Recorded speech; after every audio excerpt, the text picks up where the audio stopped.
Ayun po mga kapatid, magandang umaga po sa inyong lahat at narito naman po ako at muling magbabalik upang may hatid ng mga panibagong mensahe sa inyo. Yan, maulang araw sa inyong lahat at mag-ingat po tayo dahil uso po talaga ngayon yung sakit. Yan, tulad ng mga trangkaso, lagnat at iba't ibang uri ng karamdaman na dala ng sama ng ating panahon. At ito na, magsisimula na tayo mag-reading mga kapatid. Maraming nagsasabi sa akin kung kailan da ako magsisimulang mag-reading. Yan, kasi yung iba ay inaabangan nilang aking reading sapagkat ng mga nakaraang araw ay busy ako sa pag-aaral sa spiritual, kaya sisikapin kong makapag-reading ngayon sa inyo mga kapatid. Yan. Yan, ang gagawin lamang natin dito, kakat natin ng 3 tsaka babalasahin natin ng tigta 3 mga kapatid, kasi sobrang kapal ng ating mga oracle. Yan, babalasahin natin ng tigta 3. Yan.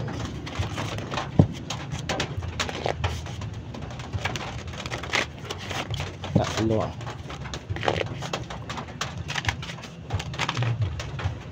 Para magandang mensahe ng ating baraha. Susunod naman natin yung isa, 3 balasa. Kasi pag isang balasahan ito, hindi ito mababalasa sapagkat sobrang kapal ng ating oracle card.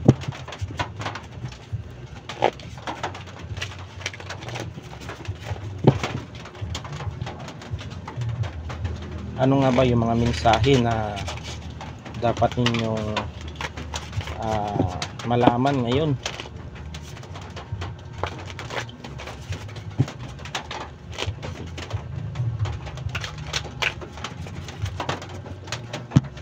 Yan.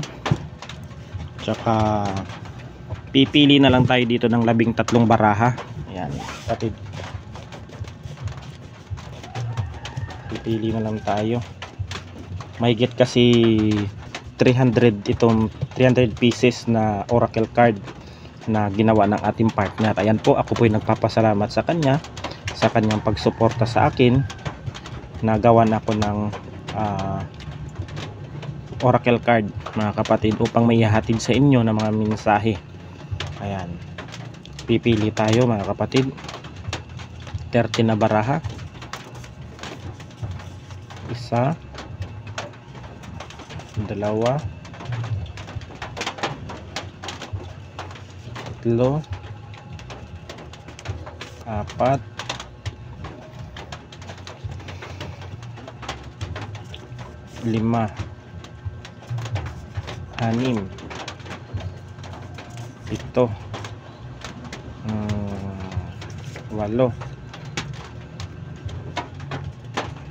6, 7, 8, 9, 10, 13 baraha. Ay mga kapatid, 13 baraha ang ating ibabahaging mensahe sa inyo. Ano-ano nga ba yung mga mensaheng ito? Yan. Kasi lalabas at lalabas ito mga kapatid. Yung iba nangyari na, mangyayari pa lang ang mga sitwasyon ng mga ng mensahe sa barang ito. At kung makaresonate kayo ay paki-like at share at subscribe po ang aking YouTube channel na Maestro Apo at sa aking bagong Facebook page ngayon na Maestro Apo TV. Ayan. Ayan, bago gawa ko po yung page na yan mga kapatid, dahil yung page ko nung una na ganun din ay hinak po yon ng mga taong di natin alam kung baka may sakit sa utak. Hayaan na lang natin mga kapatid na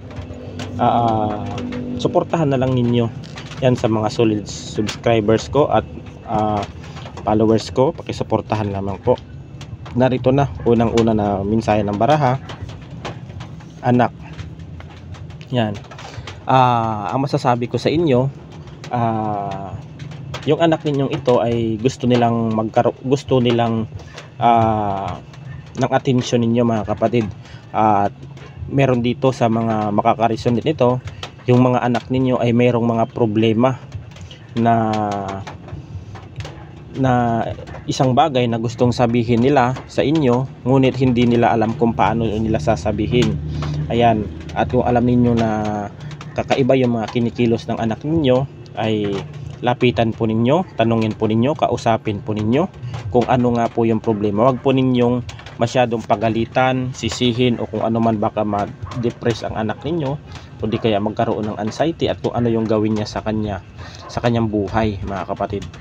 Tanungin ninyo ang inyong anak, at saka ang gagawin ninyo ay advisean ninyo kung ano yung problema para magkaroon siya ng kapanatagan. Wala pong ibang tutulong dyan kundi kayo, mga nanay, tatay, mga kamag-anak, lolo, lola ang mag-a-advise sa bata. Kaya minsan may mga batang nagre-rebelde, imbes na tulungan o advisean yung isang tao, minsan pinapagalitan pa, sinisisi kung ano yung mga masasakit na salita na binibitawan ng ibang ang mga magulang nila. Kaya minsan ay naiisipan ng batang magrebelde o di kaya maging mapariwara, kasi nga imbis na advisean, imbis na tulungan sa mga problema nila, ay mas lalo pang pinapagalitan. Kaya mali po yung pagtrato ng ganun. Dapat po ninyo advisean po ninyo, pakitaan po ninyo ng pagmamahal, i-comfort po ninyo ang anak ninyo kung meron pong problema. Yan, may mga problema ito na gustong sabihin sa inyo na baka ibis na tulungan ninyo siya o di kaya mabigyan ninyo ng advice, ang kinakatakot dito, baka pagalitan ninyo siya. Yan, kaya minsan ay mas pinili na lang manahimik o itago ang kanyang mga problema. Nanay, anak at saka nanay, kayong mga nanay dapat ang unang-una na magtatanong kung ano yung problema ng inyong anak. Kasi unang-una, ang nanay talaga ang ilaw ng tahanan na siyang mag-aalaga, tagapagbantay sa kanyang anak. Tanungin niyo kung may mga problema man yan, kung may mga pinagdadaanan ba yan sa buhay na hindi niyo alam, para maagapan po ninyo, magawan po ninyo ng paraan, masolusyonan po ninyo, at saka magiging okay po ang lahat. Yan.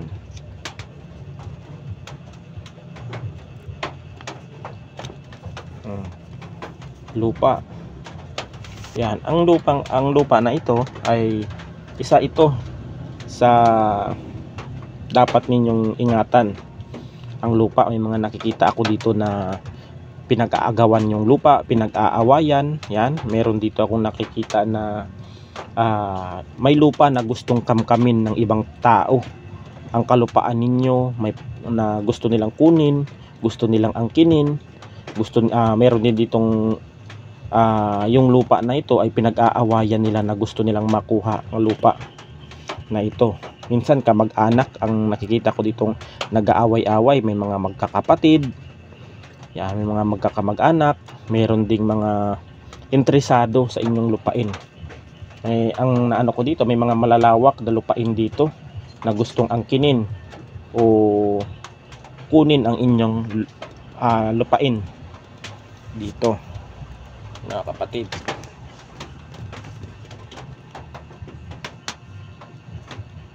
Medyo malabo.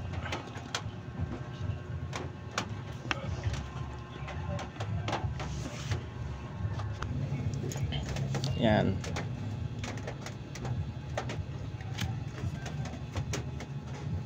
Pinagkakaisahan. Ayan mga kapatid, mag-ingat kayo sa lupaing ito dahil may pinagkakaisahang dito magaganap. Parang nagkukuntsabahan ito kung paano nila makuha ang inyong lupain. Parang pinagpaplanuhan nila na angkinin, kunin, o kaya mapasakan nila yung lupain ninyo. Yan. Kalimitan kasi ngayon yung mga kapatid na pinag-aawayan, lupain, ari-arian, kapirahan, o di kaya mga mana sa kanilang mga magulang. Kaya minsan may mga magkakapatid, may mga magpipinsan na nag-aaway-away dahil di talaga maiwasan. May mga tao talagang sakim, mga kapatid, na ang tao kasing sakim, mga kapatid, ang taong sakim ay hindi masaya o hindi kontento sa kung anong meron sila. Ang gusto nila ay kukunin pa nila yung pag-aari ng iba. Yan yung mga taong sakim, mga kapatid. Ayan o, Libra. Kung sino man yung Libra na taong ito na ipinanganak yung earth sign na Libra, kung alam ninyong kung sino man sa mga kamag-anak ninyo, kapatid ninyo na may Libra ang air sign, ang kanyang zodiac sign na ipinanganak, yan na Libra ang kanyang zodiac sign, siya po ang may pasimuno na gustong angkinin ang inyong kalupaan. Yan, Libra. Makakaresonate din naman kayo, mga kapatid. Meron pa ditong Kapre. Diyan din sa kalupaan nyo, meron diyang mga nananahan na mga elemento na mga, siyempre yung mga hindi natin nakikita, may mga nananahan dyan. Siguro yung mga lupain ninyo niyan, may mga nakatanim na punong kahoy, mga malalaking kahoy dyan sa mga bundok, kapatagan, kung ano man, may naninirahan po diyang mga elemento na mga kapre, kung ano man ang mga uri na nilalang dyan sa inyong lupain, na siyang tagapagbantay ng inyong kalupaan dyan. Yan, spiritual tsaka halo-halo ito, mga kapatid.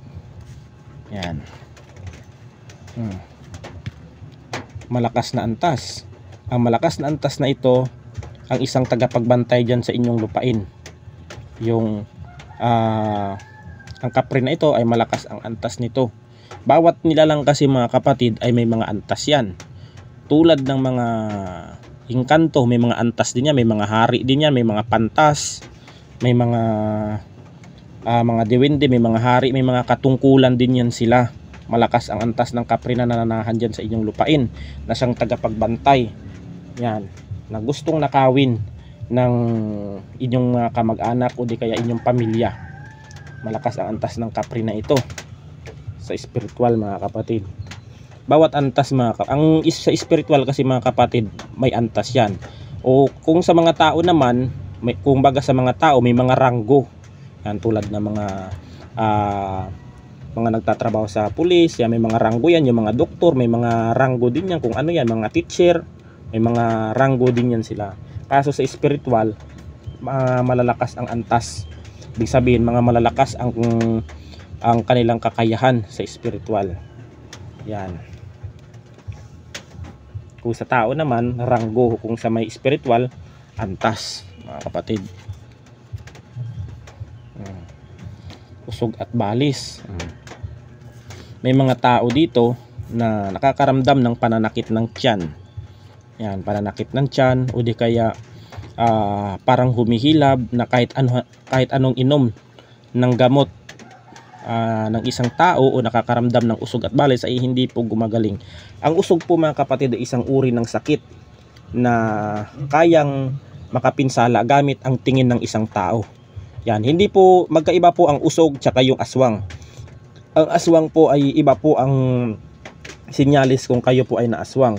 Ang usog po ay isang uri ng sakit na kapag tiningnan ka ng taong may usog, lalong-lalo na kung gutom sila o di kaya pagod, yan, pag tiningnan nila yung tao na nakaramdam ng usog, ay sasakit ang tiyan yan, mga kapatid, hanggang sa manghina na manghina. Kahit anong inom mo ng gamot ay hindi po talaga gagaling. Yan, kailangan po diyan talaga ay gagamutin po sa spiritual, kalasin po ang usog. At saka mayroon pong pamamaraan yan kung paano matanggal o makalas ang isang usog ng tao. Magkaiba po ang ng aswang at saka usog, mga kapatid. May usog sa ahas na pag ikaw ay inusog ng isang tao ay talaga mamimilipit ka sa sakit. Yan po ay isang usog ng ahas. Kalimitan po yan po ang mga usog ng mga katutubo nating mga mangyan o aita. Yan, natatanggal din naman ng usog kung may isang magaling na albularyo o manggagamot na nakakatanggal ng usog na yan. Kahit anong inom mo ng gamot, kahit anong anong gamot na mga pain reliever ang inyong iinumin, ay hindi po gagaling yan hanggat hindi po natatanggal ang usog o balis. Yan. Pag kayo po ay nausog ng isang tao, ay nagkakaroon na rin kayo ng usog, mga kapatid. Nagkakaroon na din kayo ng usog. Kaya yung mga ibang mga matatanda nakakakita ng mga hindi nila kakakilala na may bitbit silang mga bata, ay pinapalawayan nila sa mga taong yun, kasi nga baka mayroong usog, kaya inuunahan nila, pinapalawayan yung kanilang mga pusod. Yan po ang mga ginagawa ng mga katutubo nating mga ninuno dati. Lalo na pag may mga nadayo sa ibang na mga taga ibang lugar, ay na bitbit nilang kanilang mga anak, apo, ay pinapalawayan nila sa kanilang pusod para hindi po mausog. Ganyan po, hindi mapagkatiwalaan. Ayan, mag-ingat kayo dito mga kapatid, dahil ang taong pinagkakaisahan kayo, yan, pinagkakaisahan ng taong ito, ay hindi po talaga mapagkatiwalaan ito. Yan, dahil gusto nilang kunin ang inyong lupa.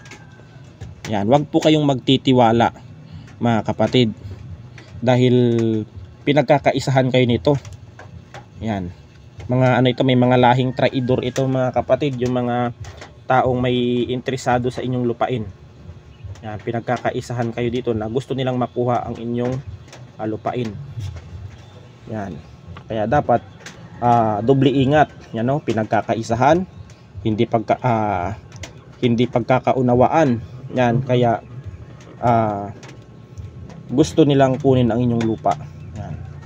Ay, hindi kayo napagkakaunawaan dito mga kapatid, siguro sa partihan sa paghatian ng mga magulang ninyo dati. Yan, hindi kayo nagkaunawaan siguro, yung mga magkakapatid talaga na gusto talaga na sa kanila talaga lahat. Mali yun.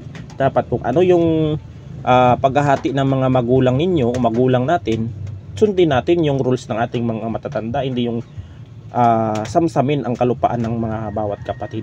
Hindi natin madadala sa hukay ang lupa. Yan, mas maganda na magkaisa kayo. Mas malakas ang pamilya kung nagkakaisa, hindi nagkakandawatak-watak. Yan, kaya maraming nasisira ng mga magpapamilya, pagkakamag-anak, dahil nga sa mga taong sakim. Yan, kaya dapat ang inyong gawin dito ay wag po kayong basta-basta magtitiwala, yan, sa mga taong ito, dahil ang mga taong ito ay hindi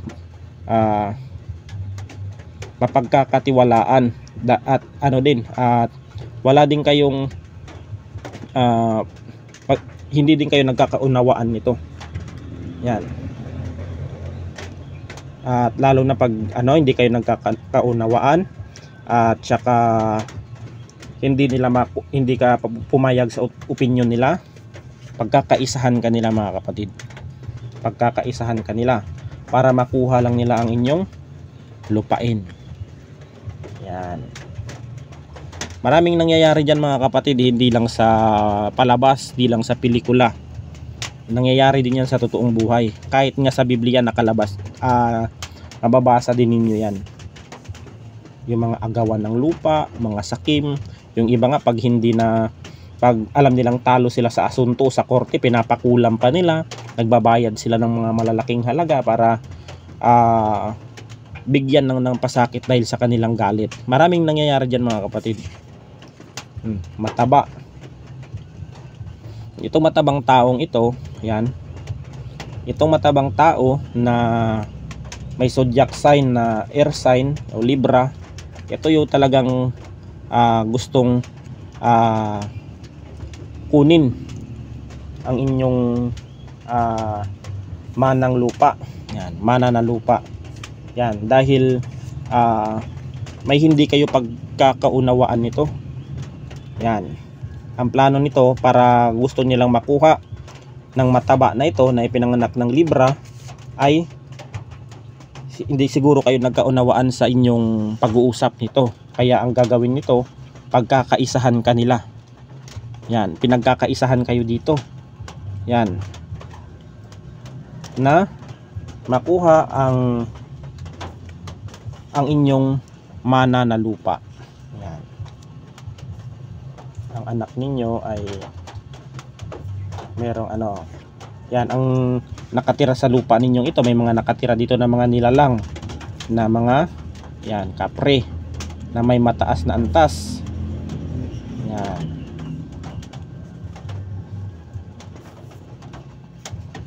Usog ubalis. Yan. Kung may usog ubalis, pag may time, ituturo ko ang pamamaraan o ritual niyan para bumalik sa kanila ang usog ubalis ng kung kayo ay inusog o yung mga anak ninyo ay inusog, ay ituturo ko sa inyo ang pamamaraan kung paano ibalik yan. Malaking kaguluhan ito mga kapatid, malaking gulo ito. Yan, talagang gagawa talaga sila ng gulo para gustong angkinin ang inyong lupa. Yan.